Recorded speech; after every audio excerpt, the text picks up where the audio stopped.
Introduced from the release of Limbus Company on February 27, 2023, as part of the Season 1 orientation, Chroma was first seen in Sinclair's main section.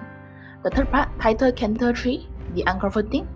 The game was made by a South Korean video game development studio, Project Moon, led by founder, CEO, and director Kim Ji-hoon.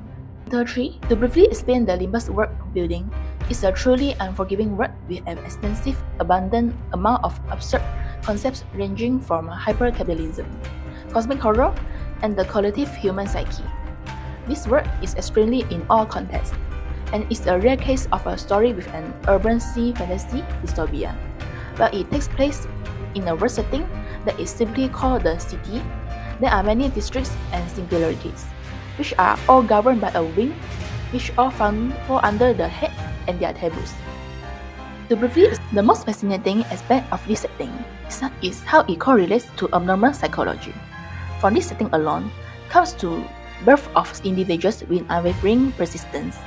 In Limbus Company, the strength of your mind is a double-edged sword. This is in reference to ego and distortion where in this world. If your emotions or convictions become intense enough, they physically manifest either for your benefit or demise. This aspect will eventually be shown constantly through Chroma, as she is shown giving into her despair and selfish desires, thus transforming her into a monster. The city is designed to break normal people.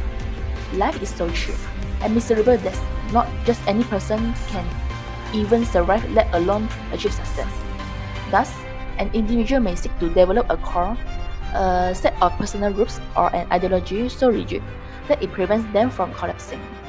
This environment naturally selects for eccentrics, people who value a singular concept like purity, art, or duty more than their own lives or the lives of others. It is this aspect of world building that incentivizes individuals like Chroma began manifesting. The world building suggests that persistence is not inherently moral. The antagonist villain, Chroma, from Sinclair's arc, has an unwavering, eccentric ideology regarding human purity. Due to her incredibly total conviction, it empowers her. Through this arc, Sinclair has to go through outstanding trials and tribulation of unbearable misery, reminding him of his haunted past and further solidifying his current traumas even further by staking upon newer, more horrifying ones. Yet, in spite of this, her persistence is necessary just to match with Chroma's to survive. Limbus Company showcase is world building based on cycle where the environment forces humans to adopt extreme, often abnormal and nonsensical psychological stances just to maintain a sense of self, thus often acting as the basics of the creation and development of many complex and nuanced characters who aren't simply determined but could also be ideologically driven to the point of lunacy.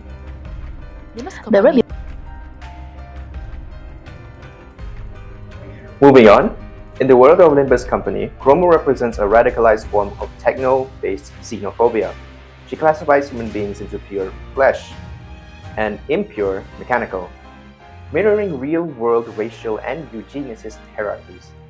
Chroma was a student alongside Sinclair as classmates and is personally involved in his life as she is the one responsible for nearly everything that went wrong in his life during his early childhood.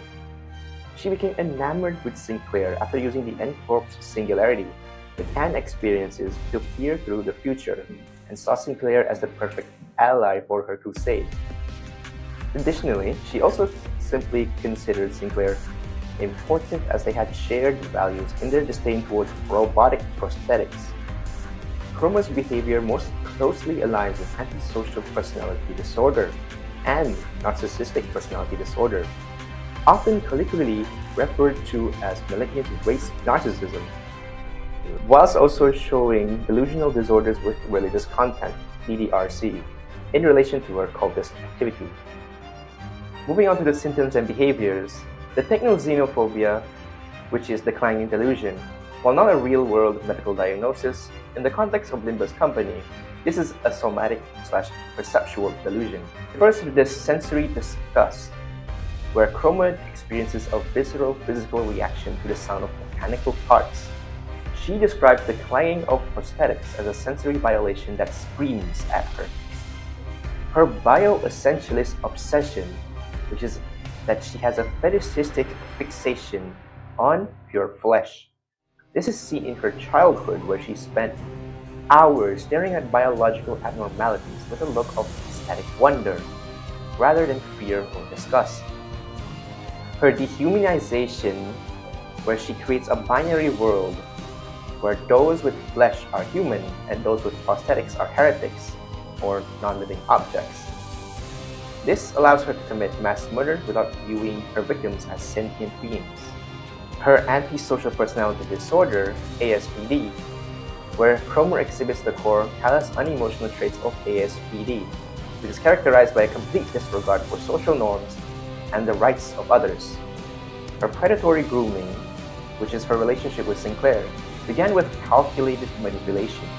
She identified his naivety and shared his initial discomfort with prosthetics to build a false sense of kinship. A lack of remorse, after orchestrating the massacre of Sinclair's family, she showed no guilt. Instead, she viewed it as a gift to him, demonstrating a total lack of empathy and a failure to understand the weight of a human life.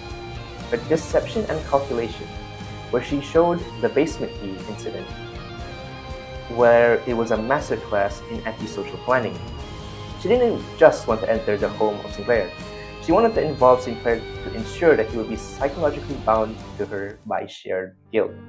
Her narcissistic personality disorder, NPD, where Cromer's narcissism is defined by objectification and grandiosity. Her possession of Sinclair, where she does not really love Sinclair, she views him as a specimen or a chosen one because of his biological purity. To her, Sinclair is an extension of her own ego, a prize to be won and gripped. Her entitlement as the one who grips, where she believes she has the inherent right to decide who deserves to live and who must be purged. She demands total submission from her inquisitors and Sinclair alike. Her fragile self-image versus grandiosity, her distortion, the dreamer of human wholeness, is the ultimate narcissistic manifestation. She literally transforms into a being that represents her internal perfect world, proving she cannot coexist with a reality that doesn't mirror her desires.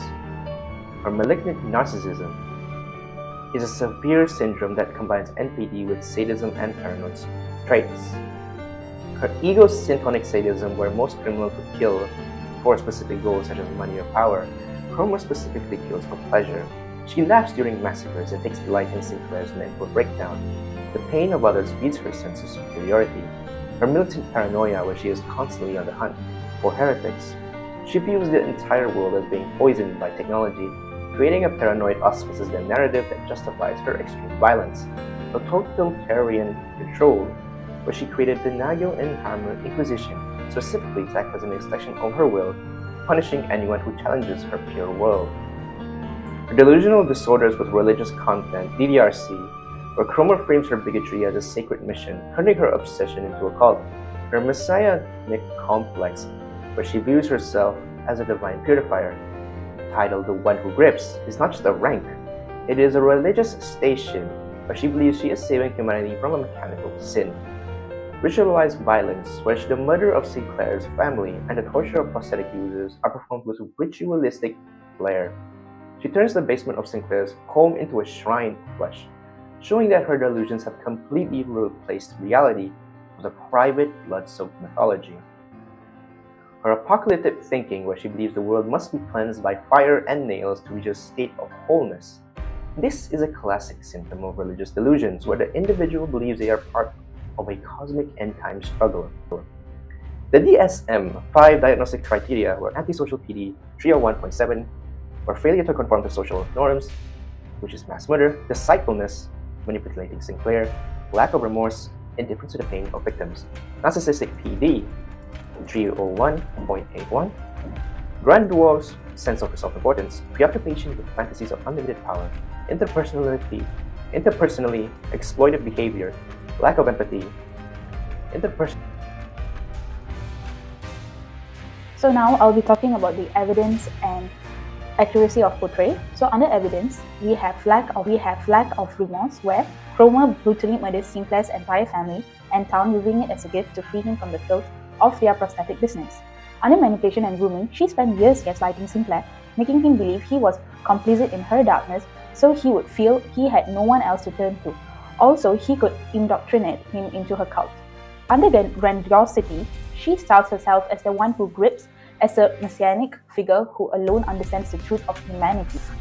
So lastly, it's about sadism. She derives visible aesthetic pleasure from the physical and emotional suffering of those she dims, which is known as heretics. Under portrayal accuracy, the Chroma psychological trapping of Sinclair is highly accurate to real-world cases of predatory grooming. She isolates him from his support system, which is his family, and creates a shared secret, which is a coin to bind his identity to hers. Under inaccuracies, as a work of dark fantasy, Chroma's traits are amplified. In reality, individuals with these disorders are rarely as successful or focused as Chroma. She exhibits a level of discipline, large-scale organizational leadership that is rare for those with severe ASPD, who often struggle with impulsivity and long-term planning. Firstly, the environmental intervention, the radicalization. The most significant factor in Chroma illness is the ideological environment of ENCOPE. The issue: Chroma was likely exposed to camp experiences or family-led indoctrination that frame mechanical parts as sin. In psychology, this creates a fixed false belief. The preventive step: removal from the radical environment. In real-world cases of cult involvement, acid counseling or deprogramming is required. For Chroma, acid counseling or deprogramming is required. For Chroma, a foster placement or relocation away from ENCOPE influence her middle school years will have been the. Secondly, cognitive restructuring, CBT for techno-racism. Chroma's hatred of procrastinate is a cognitive distortion, specifically all or nothing thinking and dehumanization. The treatment: cognitive behavioral therapy. A therapist will work with a young Chroma to challenge her core belief that humanity equals to only flesh. The goal: to help her see the continuum of human experience. Intervention will involve exposure therapy, which is interacting with procrastinate users in a safe, controlled setting. To break the disgust response she feels toward the clanging sound of machine in a safe. So we have three types of public perceptions. The first one is educational value.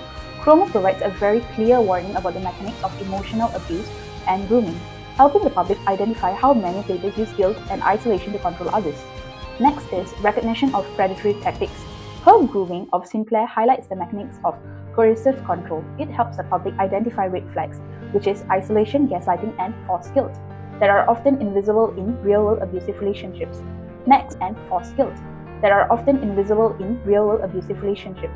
Next, the monster metaphor. By distorting into physical monster, the game literizes the idea that severe, untreated personality disorders can dehumanize the sufferer and those around them. This makes abstract mental health concepts more tangible and easier for a general audience to grasp. Lastly, fear-based association. Conversely, because she is a mass murderer, the portrayal reinforces a fear-based view of mental health. It suggests that individuals with dark mental. Conclusion: Chroma is a representation of how a fractured psyche can weaponize an ideology to justify horrific acts. Her character effectively illustrates the dark trait of personality traits such as narcissism, Machiavellianism, and psychopathy through a dystopian lens. Conclusion: while the supernatural elements of Nimbus Company exaggerate her symptoms, the core of her pathology, her inability to see others as anything but tools for her own wholeness, is a hauntingly accurate depiction of severe personality dysfunction.